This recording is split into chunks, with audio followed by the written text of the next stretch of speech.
Ndewonu Igbo mụrụ nze m ụzọ, anyị abịakwana ọzọ taa. Isiokwu anyị ji wee bịa n'ụbọchị taa bụ nkeji asụsụ. Sị m na isiokwu anyị bụ gịnị? Nkeji asụsụ. Nkeji asụsụ bụ ihe ndị bekee kpọrọ parts of speech. Ọ bụrụ na ị na-anya na etu aha ya si wee gaa, efu na nkeji na asụsụ, ihe a bụ okwu abụọ ka ewekọtara ọnụ wee nweta otu okwu abụ nkeji asụsụ. Ya bụ nkeji na asụsụ. Anyị ga-echeta na asụsụ bụ ihe eji wee mara ndị.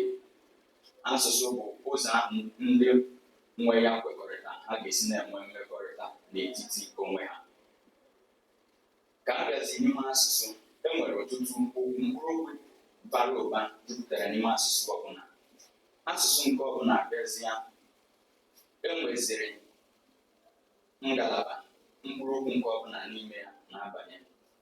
Ka anyị nyegodu nkenke nkọwa ihe bụ nkeji asụsụ. Gịnị bụ nkeji asụsụ? Nkeji asụsụ bụ nkeri ekeriri mkpụrụokwu niile dị n'ime asụsụ dịka ọrụ nke ọbụla n'ime ha na-arụ si wee dị. Asị m nọọ gịnị? Nkeri ekeriri mkpụrụokwu niile dị n'ime asụsụ dịka ọrụ ha rụrụ n'asụsụ ahụ si wee dị. Enwere ike si na ọ bụ ngalaba dị iche iche nke mkpụrụokwu niile dị n'ime asụsụ nwere ebe nke ọbụla banyere n'ime ya dịka ọrụ ọ na-arụ n'asụsụ ahụ si wee dị.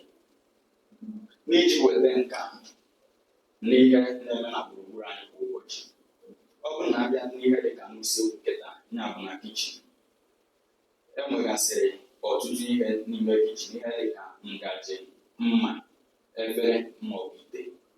Ịbata n'ọtụtụ usekwu, ịfụ na nke ọbụla n'ime ya nwere ebe a na-edebe nke ọbụla iche. O nwere ebe ọ ga-abịa ịga efu efere ofe n'ebe a, ịga n'akụkụ nka ọ bụrụ ngaji ka ị ga-afụ ebe a, ịgaba na nka bụrụ ite ka ị ga-ahụ. Otu a ka ọ dị n'ime mkpụrụokwu ọbụla nwere ebe nke ọbụla n'ime ya dabanyere.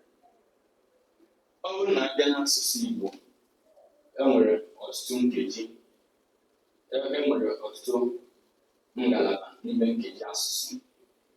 Ezi ngalaba nkeji asụsụ ndị ahụ anyị nwegasị, ka anyị leba anya n'ime ha. Nke mbụ enwere bụ ihe a kpọrọ mkpọaha. Ngalaba nkeji asụsụ.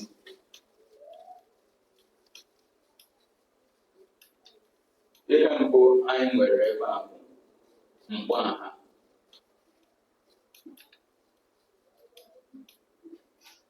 Nke abụọ enwere ngwa.